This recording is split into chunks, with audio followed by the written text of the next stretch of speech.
അമിതമായിട്ടുള്ള ടെൻഷൻ രോഗങ്ങൾ ഉണ്ടാക്കുന്നതായിട്ട് കേട്ടിട്ടുണ്ടോ? ടെൻഷൻ ഉണ്ടെങ്കിൽ നിങ്ങൾക്ക് BP കൂടെയല്ലേ ഉള്ളൂ, അതൊക്കെ എന്ത് രോഗം ഉണ്ടാക്കുമെന്ന് വിചാരിക്കുന്നവർ മനസ്സിലാക്കുക. നിങ്ങൾക്ക് പിടിപെടുന്ന രോഗങ്ങളുടെ ഏകദേശം 90% പുറകിൽ ഈ ടെൻഷൻ ഒരു പ്രധാന വില്ലനായിട്ട് വർക്ക് ചെയ്യുന്നുണ്ട്. പറഞ്ഞുതരാം.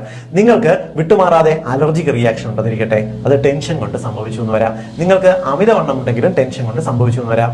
നിങ്ങൾക്ക് അമിതമായിട്ട് ടെൻഷൻ ഉണ്ടെങ്കിൽ നിങ്ങളുടെ രക്തത്തിലേക്ക് സ്ട്രെസ് ഹോർമോൺ ആയിട്ടുള്ള കോർട്ടിസോൾ, അഡ്രിനാലിൻ ഇതെല്ലാം റിലീസ് ചെയ്യുകയും ഇത് നിങ്ങളുടെ ശരീരത്തിലുള്ള ഹോർമോണുകളുടെ പ്രവർത്തനത്തിനെ താളം തെറ്റുകയും ചെയ്യും. നിങ്ങളുടെ തലച്ചോറിൽ ഹാപ്പി ഹോർമോൺസ് ആയിട്ടുള്ള സിറോട്ടോണിൻ പോലുള്ള ഘടകങ്ങൾ, ഡോപ്പാമിൻ പോലുള്ളവയുടെ റിലീസിനെ ഇത് ബാധിക്കുകയും നിങ്ങൾക്ക് ഇത് അമിതമായിട്ടുള്ള ഉത്കണ്ഠ, സ്ട്രെസ്, ഡിപ്രഷൻ പോലുള്ള അവസ്ഥകളിലേക്ക് ചെന്നെത്തിക്കുന്നു വരാം. അമിതമായിട്ട് ടെൻഷൻ ഉള്ളവർ ആത്മഹത്യയിലേക്ക് ചെന്നെത്തുന്നത് ഇത്തരത്തിൽ ഡിപ്രഷൻ രോഗം ബാധിച്ചിട്ടാണ്.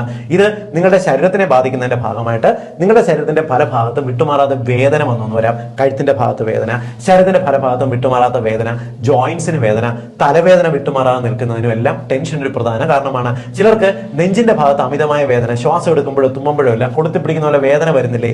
ടെൻഷൻ ഒരു കാരണമാണ്.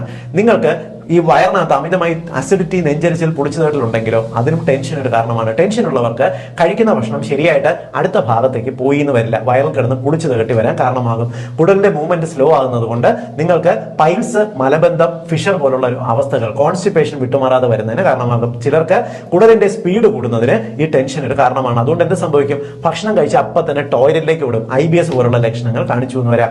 ഇവിടെ കൊണ്ട് മാത്രം തീരുന്നില്ല.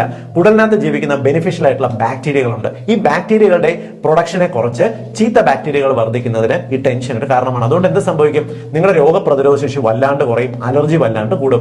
അതായത് വിട്ടുമാറാതെ തുമ്മലും ജലദോഷവും ഒക്കെ ഉണ്ടെങ്കിൽ അതിന്റെ പുറകിലും ടെൻഷൻ ഒരു വില്ലനാണ്. മാത്രമല്ല, ടെൻഷൻ അമിതമായിട്ടുണ്ടെങ്കിൽ ഇത് നിങ്ങളുടെ പാൻക്രിയാസിന്റെ പ്രവർത്തനത്തിനെ താളം തെറ്റിക്കും. നിങ്ങൾക്ക് ഷുഗർ കൂടും, ഇൻസുലിൻ റെസിസ്റ്റൻസ് കൂടുന്നത് കൊണ്ട് വണ്ണം കൂടാനുള്ള സാധ്യതയുണ്ട്, ഫാറ്റി ലിവർ രോഗം വരുന്നതിന് കാരണമാകും. കൂടാതെ നിങ്ങളുടെ സ്കിന്നിന്റെ ഡ്രൈനസ് വന്ന് എക്സിമ പോലുള്ള അവസ്ഥകൾ വരുന്നതിനും ടെൻഷൻ കാരണമാകുന്നുണ്ട്. ഇങ്ങനെ A to Z രോഗങ്ങളുടെ പുറകില് ടെൻഷൻ വില്ലനായിട്ട് വരുന്നുണ്ട്. ഇപ്പോൾ മനസ്സിലായില്ലേ?